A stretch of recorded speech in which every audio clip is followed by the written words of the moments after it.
안녕하세요. 직장 다니면서 빅파워 스토어 운영하고 있는 직장인 빅파입니다. 오늘은 부업으로 스마트 스토어 해보고 싶은데 상품 등록은 어떻게 해야 잘 하는 걸까? 궁금하신 분들을 위해서 이 영상 하나로 상품 등록 완벽하게 마스터할 수 있도록 만들어 봤습니다. 그냥 뭘 적어야 하는지 단순하게 설명만 드리는 영상이 아니라 무엇이 중요한지 왜 이런지까지 설명해 드릴 테니까 상품 등록하면서 천천히 돌려가면서 보신다면 반드시 판매가 일어날 것입니다. 그럼 바로 시작합니다. 이건 여러분과 함께 실습하기 위해 새로 만든 스토어예요. 이제부터 이 스토어에서 제가 직접 상품도 등록해보고 등록 후 데이터 추적하는 것도 보여드리면서 여러분도 판매가 일어날 수 있게 도와드릴게요. 참고로 제 명의 스토어는 아니고요. 유튜브 하려고 다른 분께 하나 빌려왔습니다. 역사를 보니 개인 스토어를 오픈하는 건 좋지 못하더라고요. 여러분도 어디 가서 함부로 공개하고 다니지 마세요. 특히 직장 동료들한테는요. 각설하고 상품 관리에서 상품 등록을 눌러주세요. 가장 처음 해야 할 것은 카테고리 그리고 상품명입니다. 가장 위에 있는 만큼 가장 중요합니다. 저는 미리 만들어둔 상품명과 카테고리를 그대로 사용해 보겠습니다.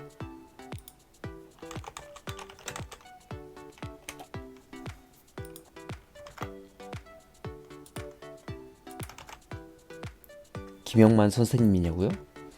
지난 영상에 3분 만에 좋은 상품명 만드는 방법에 관한 영상을 만들어 두었는데요. 이 엑셀 파일과 상품명은 그때 만들어둔 상품명이에요.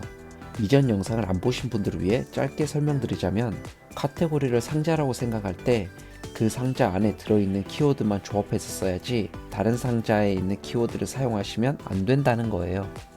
지난 영상은 왜 이런지 세세한 설명과 함께 이것을 빠르게 가공하는 방법에 대한 영상이니까 쉽고 좋은 상품명을 만들고 싶으신 분들은 참고하시길 바랍니다. 다시 상품 등록 과정으로 돌아오시죠. 그렇게 만들어진 상품명을 넣고 상품명 검색 품질 체크를 눌러줍니다.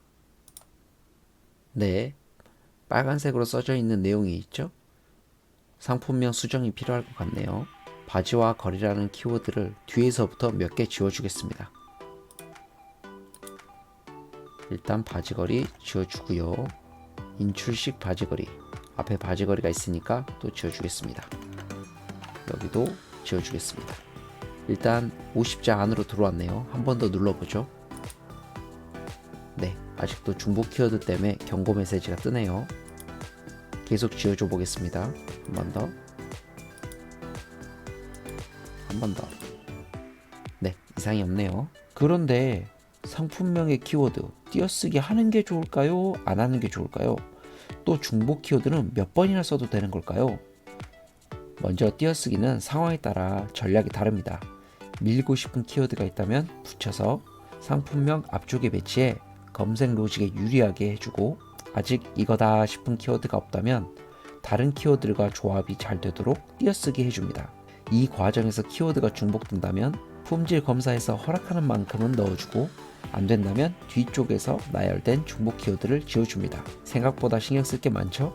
하지만 너무 깊게 생각할 필요가 없으니 가볍게 등록하세요. 등록하고 나면 네이버가 채점을 해줄 것이고, 우린 그 답안지를 보고 상품명을 다시 고쳤으면 되니까요. 상품명 바꾸면 안 좋다던데요. 이것까지 다 설명드리려면 너무 길어지니까 이렇게만 말씀드릴게요. 이것도 다 요령이 있다 이 말입니다. 제가 알려드린 프로세스대로 몇 번 하다 보면 금방 감을 잡아 상품명 만드는 영상 찾아보실 일 없으실 거예요. 상품명 하나 가지고 영상이 계속 길어지고 있는데요. 그만큼 상품명이 중요합니다. 상품을 처음 등록할 때 가장 많은 에너지를 쏟아야 하는 부분이 두 가지가 있는데요. 그 중 하나가 바로 이 상품명이거든요.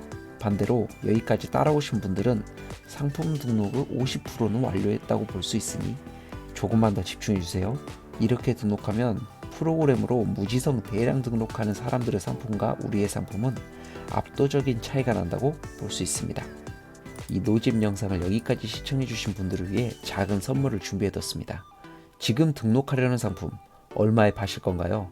무조건 최저가보다 10원 싸게 올리실 건가요? 그렇게 팔면 얼마가 남죠? 수수료, 부가세, 소득세 등등등 계산을 해보셨을까요? 계산 없이 올렸다가 역마진 나는 금액이었다면?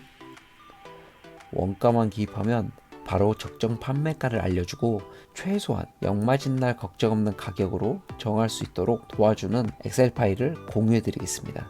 이 엑셀 파일은 아주 심플해요. 공급사에서 우리에게 주는 원가만 입력하면 적당한 추천 판매가를 알 수 있고, 마진폭을 보고 좀 더 높일 수도 좀 더 낮출 수도, 예를 들어 판매 원가가 13,500원이라고 하면 추천 판매가가 2250원이죠. 그대로 넣어보겠습니다.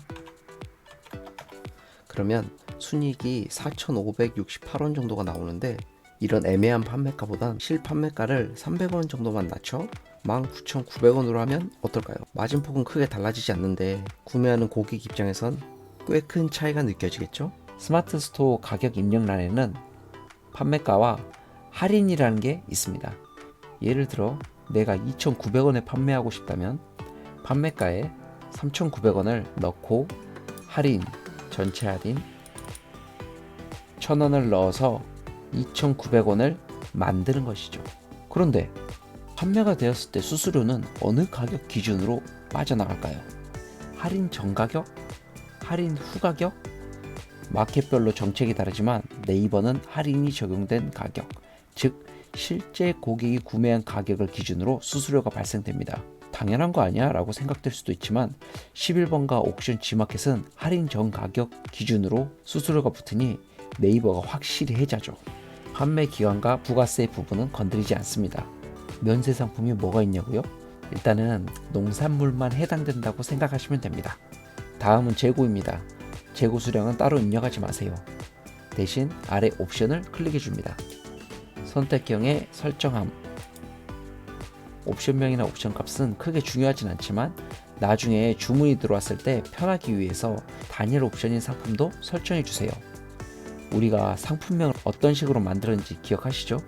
비슷한 상품군의 상품이 여러 개 쌓이면 상품명으로는 상품을 구분하기 힘듭니다. 그래서 기껏 주문 받아놓고 다른 상품 배송해서 욕먹고 돈 날리는 경우도 몇 번 있었습니다. 때문에 옵션명으로 상품을 구분할 수 있도록 해주세요. 일단 공급사의 옵션 상태를 한번 보겠습니다. 옵션이 있네요. 브라운, 블랙, 화이트. 화이트는 재고가 없습니다. 그래도 입력해줍니다. 옵션명엔 선택. 옵션 값은 저라면 알아보기 쉽게 바지거리 브라운 복사해서 콤마로 옵션 값을 구분해 주세요. 콤마를 찍으면 2번 옵션 값이 생기는 것입니다. 이렇게 하면 3번이 생기겠죠? 옵션 목록으로 적용을 눌러줍니다. 재고 수량은 공급사와 똑같이 할 필요는 없습니다. 어차피 공급사 재고와 제 스마트 스토어 재고가 연동되지 않으니까요. 화이트는 재고가 없으니 0으로 해두겠습니다. 다음은 대표 이미지, 즉 썸네일입니다. 원래 썸네일을 바꾼다는 것은 다른 판매자들보다 내 상품이 더 눈에 잘 띄게 만들어 차별화를 주는 게 주 목적이었습니다.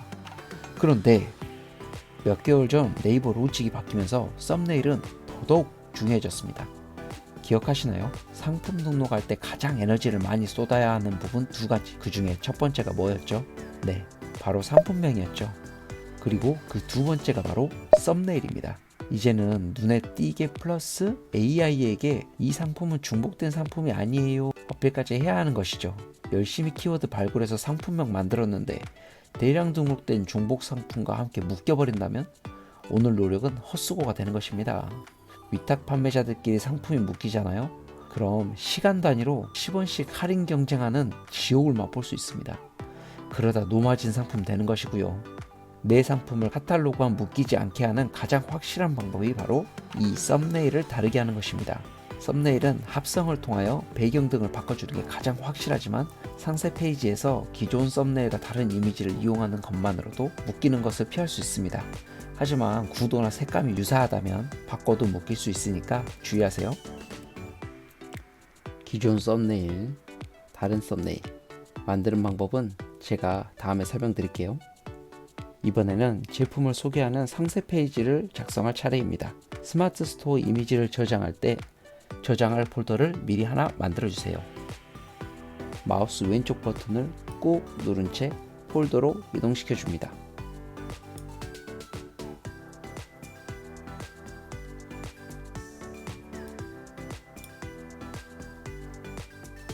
상품 이미지는 마음대로 써도 되나요?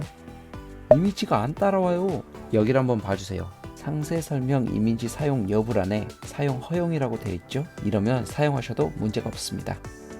반대로 사용 불가라고 적혀 있으면 이미지가 따라오지도 않고 다른 방법으로 다운받을 수 있다 하여도 사용하면 문제가 될 수 있으니 이 상품을 꼭 판매해야겠다고 한다면 하나 사서 직접 촬영한 사진으로 상세 페이지를 만든다면 문제가 없습니다. 다시 돌아와서 스마트 스토어에서 스마트 에딧으로 작성을 클릭해 주세요. 아까 폴더로 옮겨 두었던 이미지를 이쪽으로 이동시켜 줍니다. 이대로 등록해도 되지만 텍스트를 몇 자 넣어주면 검색에 더 유리하기 때문에 몇 자 적어줍니다. 전 글재주가 없는데요. 소설 작가처럼 쓰라는 게 아니에요. 검색에 유리하도록 검색어를 몇 자 넣어주자는 것이죠. 따로 찾아볼 필요도 없어요. 우리가 상품명 만들면서 준비한 키워드 리스트가 있죠. 그걸 그냥 넣어줍니다. 보기 좋게 가운데 정렬. 후킹 메시지도 넣고 움짤도 넣어야 하는 거 아니에요? 넣어야죠. 하지만 모든 상품을 그렇게 하고 있자니 직장 다니면서 하기엔 시간이 너무 부족해요. 혹시나 싶어 말씀드리지만 이 방법은 최고의 방법이 아니에요. 우리 상품이 노출될 수 있도록 등록하는 최소치의 방법입니다. 일단 최소치로 등록하고 입질이 오는 상품을 업그레이드 해줄 것입니다. 이건 다음에 더 이야기하도록 하고 등록을 눌러주세요. 이제 상품 등록 90%는 끝났다고 볼 수 있습니다. 네? 아직도 써야 할 게 이렇게 많은데요? 네, 여기서부터는 시간 대비 가성비가 떨어지니 반드시 해야 하는 부분만 간단하게 하는 법을 알려드리며 빠르게 진행하겠습니다. 상품 주요 정보에 모델명 적당히 적어주세요. 오히려 공급사의 모델명과 같다면 카탈로그에 묶일 가능성이기 때문에 저는 대표 키워드를 적어 넣는 편입니다. 브랜드, 제조사, 그냥 협력사라고만 적어주세요. 카테고리에 따라 상품 속성이 없는 것도 있는데 다행히 이것은 있네요. 우리는 대량 등록러가 아니기 때문에 이런 건 절대로 놓치지 말고 꽉꽉 채워서 클릭해 줍니다. 재질은 철제군요. 형태는 집게형 아니죠. 일반형입니다. 부가기능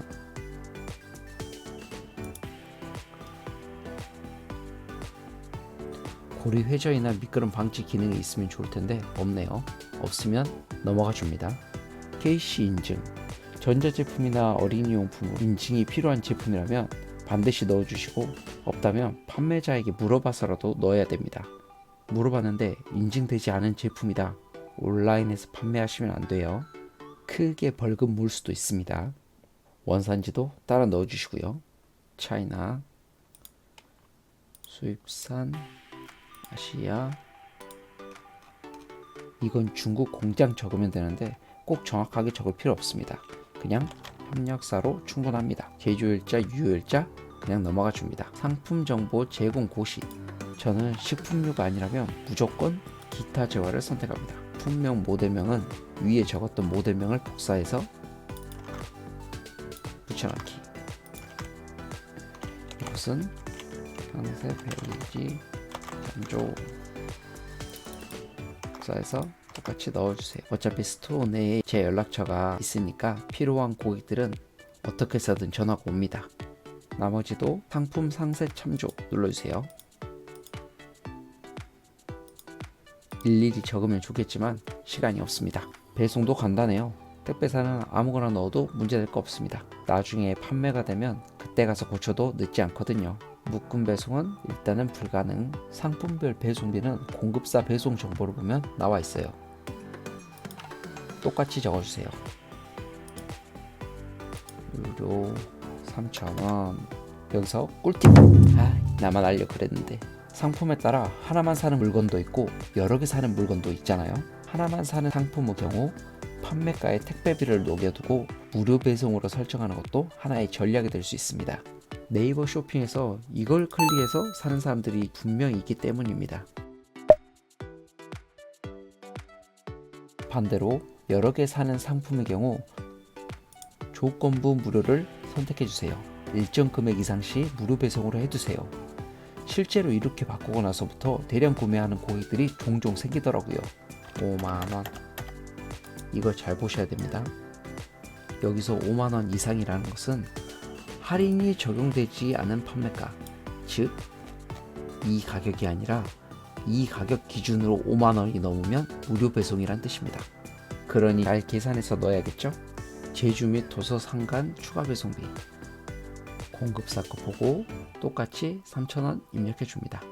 출고지는 내 사업자상 주소지를 넣으세요. 집 주소를 넣어도 무방합니다. 반품 교환입니다. 계약 택배사가 없는 분들은 그냥 기본 택배사 선택해 주세요. 반품 택배비 편도는 일반 배송비와 똑같이 3,000원. 왕복은 2배로 입력해 주세요. 1,000원. 반품 교환지, 이거 공급사 주소를 넣어야 할까요? 내 사업자 주소를 넣어야 할까요? 여기도 내 사업자상 주소지를 넣으세요. 공급사 주소를 넣었다가 고객이 반품한 물건이 공급사로 돌아가게 되면 일이 아주 복잡해져 돈도 날리고 시간도 날릴 수 있어요. 일단 내 주소지를 넣어두고 반품이 들어오면 그때 생각하세요. 대처 방법은 다음에 제가 또 알려드릴게요. AS 특이사항, 본인 핸드폰 번호 넣으세요. AS 안내 상세 페이지 참조면 충분합니다. 판매자 특이사항 그냥 넘어갑니다. 추가 상품, 구매 혜택 조건 일단 넣지 말고 그냥 넘어가세요. 이제 진짜 끝나갑니다. 여기까지 보신 분들이 몇 분이나 되시려나 궁금하네요. 여기까지 보고 계신 분이 있다면 댓글을 남겨 내 근성을 인증해 보는 것도 좋을 것 같네요. 검색 설정에 태그, 내 마음대로 넣는다면 안 넣은 것과 똑같아요. 반드시 네이버 검색 사전에 등록된 키워드만 사용해야 합니다. 등록된 키워드인지 아닌지 어떻게 아냐고요? 태그 직접 입력을 클릭해 주세요. 예를 들면 바지, 옷걸이, 보세요. 하단에 키워드가 따라 뜨죠? 이걸로 검색 적용이 되는 키워드인지 아닌지 구분할 수 있습니다. 안 뜨는 것도 하나 넣어 볼게요. 직장인 기파 넣어 보겠습니다. 최하단에 쇼핑 상품 정보 검색 품질 체크라는 버튼이 있습니다. 클릭해 주세요. 보이시나요? 태그라는 항목에 입력 2건, 검색 적용 1건이라고 되어 있죠. 1개는 검색에 도움을 주지만 1개는 헛수고했다는 뜻입니다.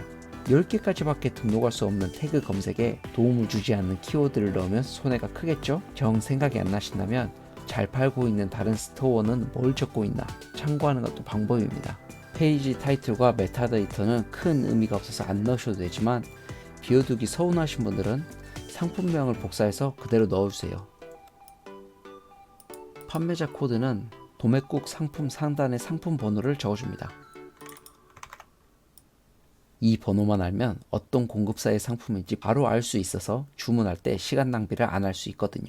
여기까지 다 잘해놓고 이거 클릭 안 해서 노출 안 되시는 분들 은근히 있습니다. 반드시 지금 보이는 이 화면과 같도록 선택해주세요. 마지막으로 쇼핑 상품 정보 검색 품질 체크 한번 눌러서 점검해주세요. 혹시 점검 필요에 붉은 점이 찍혀 있다면 수정해 주시는 게 도움이 됩니다. 저장하기 누르면 끝입니다. 이제 여러분은 빅파워가 상품 등록할 때 어떤 걸 중요하게 여기는지 알게 되셨습니다. 상품 등록할 때 가장 중요한 거 2가지 뭐였죠? 네, 기억 안 나는 게 맞아요. 첫 번째는 상품명 가공, 두 번째는 썸네일 가공. 정말 시간이 없어서 일일이 다 수정하실 수 없다 하더라도 이 2가지는 반드시 수정하고 등록하세요. 이걸 다 하려니 시간이 너무 많이 걸린다고요? 맞아요. 이 방식으로는 아무리 빨리 해도 5분 만에 등록하는 것은 무리죠. 그래서 제가 다음 영상으로 오늘 알려드린 최소한의 조건들을 지키면서 빠르게 등록할 수 있는 방법을 소개시켜 드리겠습니다. 하지만 이 방법에는 전제 조건이 있는데요. 그건 바로 제 전자책이 아니라 그런 거 없어요. 물어보지 마세요. 저와 함께 빠르게 등록하는 법을 터득하기 위해서는 오늘 알려드린 기본기를 숙달하고 와야 한다는 것입니다. 그러기 위해서 오늘 알려드린 방법으로 3번만 등록해 보세요. 제가 설명하면서 하니까 뭐가 많아 보이지 막상 해보면 3번째 등록할 땐 별거 없게 느껴지실 겁니다. 그럼 다음 영상에서 봐요. 구독과 좋아요는 다음 영상이 더 빨리 올라오도록 만드는 힘이 됩니다. 감사합니다.